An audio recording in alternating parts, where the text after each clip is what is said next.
우리 함께 사도신경으로 우리의 신앙을 고백하겠습니다. 나는 전능하신 아버지 하나님, 천지의 창조주를 믿습니다. 나는 그의 유일하신 아들, 우리 주 예수 그리스도를 믿습니다. 그는 성령으로 잉태되어 동정녀 마리아에게서 나시고 본디오 빌라도에게 고난을 받아 십자가에 못 박혀 죽으시고 장사된 지 사흘 만에 죽은 자 가운데서 다시 살아나셨으며 하늘에 오르시어 전능하신 아버지 하나님 우편에 앉아 계시다가 거기로부터 살아있는 자와 죽은 자를 심판하러 오십니다. 나는 성령을 믿으며 거룩한 공교회와 성도의 교제와 죄를 용서받는 것과 몸의 부활과 영생을 믿습니다. 아멘. 찬송가 262장 찬양 드리겠습니다.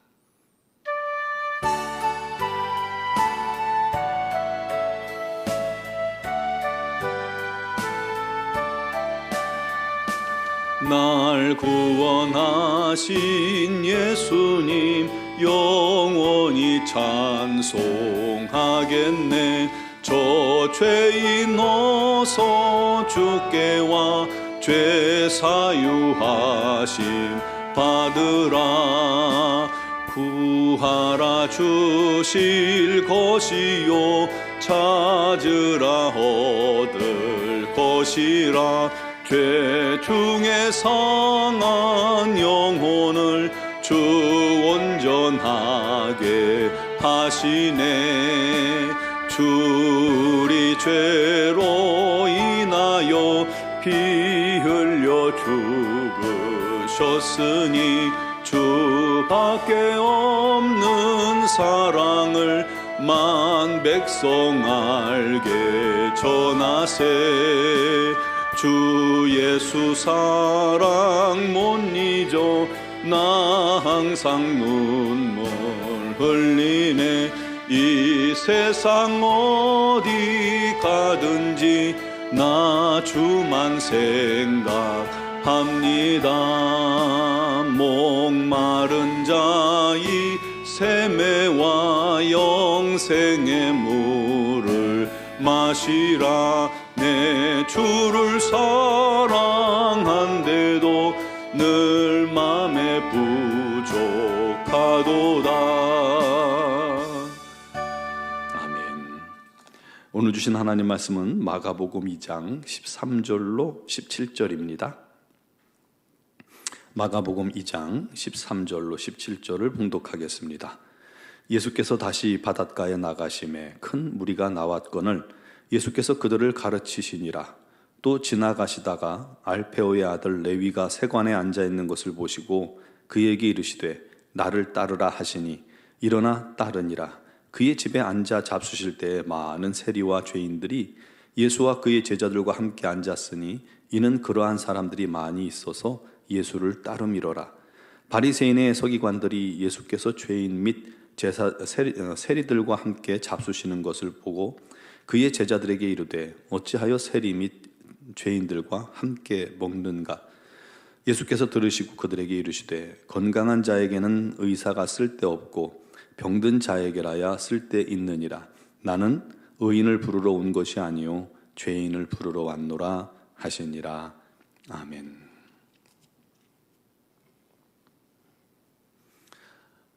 루마니아 공산 정부로부터 예수 믿는다는 이유로 끔찍한 핍박을 받은 원브란트 목사님이 계십니다. 그분은 지하 감옥에서 14년간을 갇혀 고문을 당해야 했죠. 그러면서도 끝내 믿음을 포기하지 않았어요. 중간에 몇 차례 계속 나왔다 들어갔다를 반복했죠. 믿으니까, 믿지 말라고 해서 나갔는데 또 믿으니까 또 잡혀오는 거예요. 목사님은 그렇게 해서 결국 나라에서 추방된 뒤에 기독교인들의 박해를 전하는 책을 출간하면서 전 세계에 큰 도전을 주었습니다. 그분이 한국에도 오셔서 북한의 전도 편지와 또 라디오를 송출하는 일을 도왔다고 해요. 그가 한국에 있을 때 레스토랑에서 한 외국인 부부와 동석을 하게 됐습니다. 그에게 이제 인사를 하면서 소개를 합니다. 저는 원브란트 목사입니다. 혹시 교회에 다니십니까? 그랬더니 그 남자가 말하더랍니다. 제 아내는 영국 성공회 교인이고 저는 천주교 집안에서 자랐지만 지금은 교회를 다니지 않습니다. 실례지만 교회를 다니지 않는 이유를 좀 여쭤봐도 될까요? 목사님께 말씀드리긴 그렇지만 교회에 위선자들이 너무 많기 때문에 교회를 다니지 않는 것이 더 낫다고 부부가 여겨서 안 다니고 있습니다. 이 말을 들은 이 목사님이 미소를 지으며 이렇게 이야기했다고 합니다. 그렇군요. 하지만 저는 그것 때문에 교회에 나갑니다. 저 같은 죄인들이 많아서 마음이 편하고 좋거든요. 죄 없는 사람들만 있다면 저는 교회에 나가지 못할 것 같습니다. 여러분, 우리 주님은 의인을 부르러 오신 것이 아니라 죄인을 부르러 오셨다는 것이 우리에게 얼마나 큰 은혜가 되는지 몰라요. 그게 복음입니다. 의인을 부르러 오셨다면 아마 우리들 중에 예수 믿지 못하는 사람들이 엄청 많을 겁니다. 교회에 사람들이 별로 없을 거예요. 의인 몇 사람만 앉아 있고요. 더 감동적인 것은 죄를 혐오하시고 죄와 함께 하실 수 없는 하나님께서 죄인들에게 직접 찾아오셨고 죄인들을 사랑하셨다는 것입니다. 그뿐 아니라 죄인들을 위해 십자가에 자기 생명을 내주고 죽기까지 하셨다는 거예요. 원수였던 우리들의 죄를 우리 주님께서, 하나님께서 다 뒤집어 쓰고 말이죠. 여러분, 구원은 우리 하나님의, 우리 주님의 그 큰 희생으로 이루어졌다는 것을 항상 기억하시기 바랍니다. 거저 얻은 구원 같지만 절대로 그렇지 않습니다. 오늘 본문에 주님께서 바닷가에 나가시자 큰 무리들이 주님께 또 나옵니다. 주님이 가는 곳마다 사람들이 모여드는 거예요. 주님은 다시 그들에게 하나님 말씀을 가르치셨죠. 그리고 다시 이제 길을 재촉하여 가다가 세관에 앉아있는 알페오의 아들 레위라는 사람을 보셨습니다. 이 알페오의 아들 레위는 우리가 잘 아는 사도 마태입니다. 그를 주목하시고 그에게 다가가서 말씀하셨습니다. 나를 따라오너라. 그러자 그가 일어나 따르니라. 그것은요, 오라니까 왜요? 그러고 잠깐 따라갔다가 다시 복귀하는 그런 차원이 아닙니다. 그가 세리입니다. 그가 맡아서 해오던 이 세리의 직업을 버리고 자기가 세리로서 취하던 큰 유익도 다 포기하고 주님의 제자가 되겠다는 의미거든요. 그래서인지 레위는요, 마지막이라고 생각했는지 집에 자기 동료들과 다 초청하고 주님과 제자들, 많은 친구들을 다 초청해서 잔치를 벌입니다. 중동에 주재원으로 갔다가 돌아온 사람이 그렇게 말하더군요. 다른 사람에게 베푸는 것이 그 지역에서는 미덕인데, 그 미덕인 그 지역에서의 벌이는 잔치는 굉장히 큰 행사라는 거예요. 잔치 주인과 관련 없이 관련이 없는 다른 지나가는 손님이라도 객이라도 구별 없이 대접하기 때문에 많은 사람들이 모이는 큰 잔치가 된다는 겁니다. 게다가 레위의 직업이 세리잖아요. 그러니 돈이 부족함이 없는 상태였을 것이기 때문에 많은 사람이 모이는 큰 잔치를 벌인 겁니다. 옛날 우리나라도 혼인잔치 하면 초청장 없이도 너도 나도 다 들려서 찾아가서 먹고 마시고 축하해주는 그런 문화가 있었잖아요. 그것과 비슷한 상황입니다.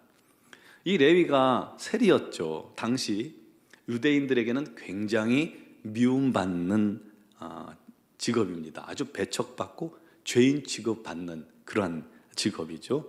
왜냐하면 로마를 대신해서 세금을 걷어서 로마에게 갖다 주는 그런 역할을 한 거예요. 그런데 그 세리들은 물론 이제 정해진 세금만 걷는 사람도 있겠지만 어떠한 통행료세 같은 거는 굉장히 자기들 마음대로 착취해서 많이 걷고 또 일부 바칠 것만 바치고 자기들이 착취하는 경우가 많았습니다. 그러니까 동족의 고열을 짜내서 자기 배를 채우는 이런 어떤 앞잡이, 배신자, 그렇게 취급을 받는 겁니다. 그래서 세리들은요, 회당 출입도 금지시켰고 세리와는 사업도 같이 못하게 했고 물건 통용도 금지했습니다. 그러니 세리들이 굉장히 외롭죠.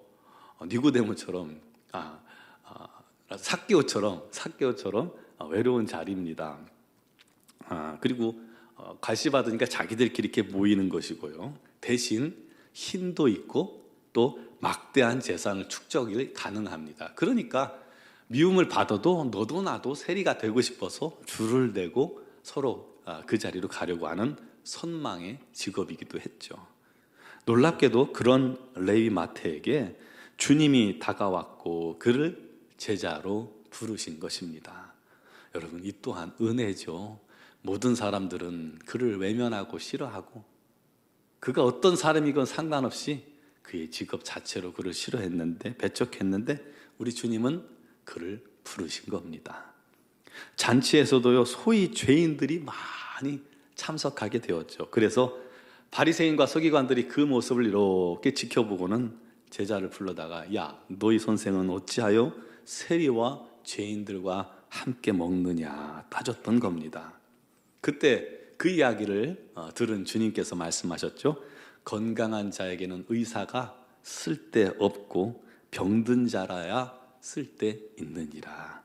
나는 의인을 부르러 온 것이 아니요 죄인을 부르러 왔노라. 아멘이시죠? 그 죄인이 누구예요? 바로 여러분들 아닙니까? 자기들을 의롭다고 여기는 사람들, 교만했던 그런 바리새인들은 끝내 주님을 부인했어요. 주님을 십자가에 못 박아 죽이기까지 했습니다. 사단의 도구가 됐어요. 하나님을 대적하는 자가 됐어요. 종교 지도자들이 말이죠.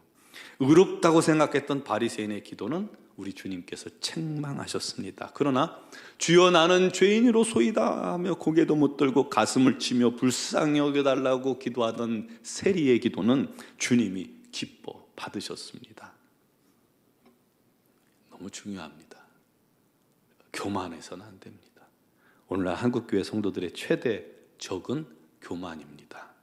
과거 우리 한국이 정말 못 살고 힘들고 어려웠고 배고플 때 우리 한국 교인들이 그렇게 눈물로 엎드려 죄사함을 얻기에 기도했고 겸손히 주님을 섬겼고 겸손히 주님만을 바라보며 주님 불쌍히 여겨달라고 긍휼히 여겨달라고 우리에게 복을 달라고 그렇게 구했잖아요. 그래서 오늘날 이렇게 한국 교회가 전 세계적으로 유례가 없는 부흥을 맞이했고 한국의 전 세계 최대 교회들이 각 교단의 최대 교회들이 한국에 다 있습니다. 어느새 우리도 자기도 모르게 스스로를 의롭다 여기며 남을 판단하며 정죄하며 자신의 의를 자랑하는 바리새인과 같은 모습으로 우리가 서 있지 않을까요? 우리가 처음 예수 믿을 때는 하나님 이 죄인을 불쌍히 여겨주셔서 감사합니다. 또 우리가 죄 가운데서 날마다 놓일 때는 주님 용서해 주셔서 그러다가 신앙생활에 오래되면서 이제 교회 중직을 맡고 또 우리 삶에 그렇게 큰 잘못이 없어 보이는 듯 하면요 무슨 일을 하냐면 남을 자꾸 판단하고 정죄합니다. 남편을 판단하고 정죄합니다. 그래서는 안 됩니다. 판단하고 정죄하는 건 우리 소관이 아니에요. 하나님 소관입니다. 여러분의 모습은 어떻습니까? 그래서는 안 되겠죠? 그렇게 교만하면 절대로 주님이 함께 하시지 않습니다. 오직 겸손, 또 겸손해야 합니다. 주님께서 죄인 된 나를 위해 오셨고 그 나를 구원하셨기 때문입니다. 아직도 주님의 긍휼과 인도하심이 없으면 하루도 살 수 없음을 주 앞에 고백하시기 바랍니다. 그러면서 겸손히 주님만 섬기며 주님만 바라보며 의지하며 믿음으로 순종하는 성도가 되기를 바랍니다. 주님은 오늘도 바로 그런 사람들에게 찾아오십니다. 그들의 기도를 들으시고 은혜 베푸신다는 것을 기억하시기 바랍니다. 우리 모두 오늘도 겸손히 우리의 부족과 연약함을 주님 앞에 고백하며 주를 섬기기 위해 기도하는 우리 성도들이 되기를 주님의 이름으로 축원합니다. 기도드리겠습니다.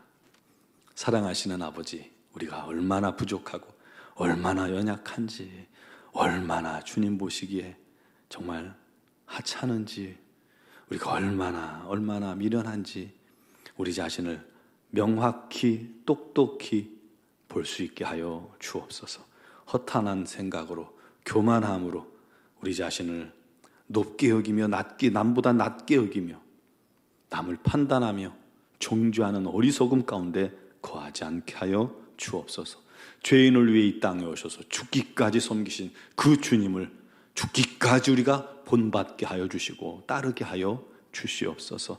아버지, 오늘도 믿음으로 겸손히 이웃을 섬기며 가정을 섬길 수 있는, 또 교회를 섬길 수 있는 귀한 성도들이 되게 하시고, 그를 주님께서 높이셔서 우리 하나님의 영광스러운 일을 행하게 하시고 주님의 능력과 권능을 맛보게 하여 주시옵소서. 하늘의 신령한 기쁨이 겸손히 주를 바라보는 자에게 넘치게 하여 주옵소서. 오늘도 여러 가지 믿음으로 주 앞에 간구하는 기도의 제목마다 우리 하나님 간절한 기도에 주님 들으시고, 특별히 육신의 즐거움을 어려움 당하는 자들 그 고통 속에서 주님 건져주시고 능히 이기게 해주시고 강건케 하여 주옵소서. 아버지 하나님, 영안이 열려지게 해주시고 막힌 것들이 다 뚫어지게 해주시고 우리 하나님의 영광만 나타내는 믿음의 공동체, 우리 지체들이 다 되게 하여 주옵소서.